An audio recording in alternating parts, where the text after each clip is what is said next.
பைபிள்ல நிறைய கதைகள் இருக்கு, அதை படிக்காதவங்க படிச்சு பாருங்க. அதுல குறிப்பா உன்னை பத்தி சொல்லணும்னா,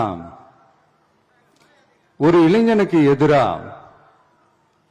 தன்னோட சொந்த சகோதரர்களே பொறாமைப்பட்டு அவனை பாழும் கிணத்தில் தள்ளிவிட்டு அதுக்கப்புறம் அவர் எப்படி மீண்டு வந்து அந்த நாட்டுக்கே அரசனாகி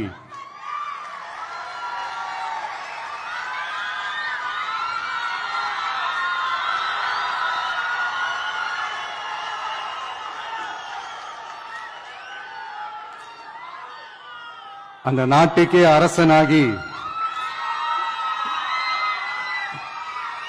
தனக்கு துரோகம் செஞ்ச தன்னுடைய சகோதரர்கள் மட்டுமல்ல அந்த நாட்டையே எப்படி காப்பாத்தினாருன்னு சொல்லி இந்த மாதிரி நிறைய இன்ட்ரெஸ்டிங்கான கதைகள்லாம் பைபிள்ல இருக்கு. படிக்காதவங்க படிச்சு பாருங்க.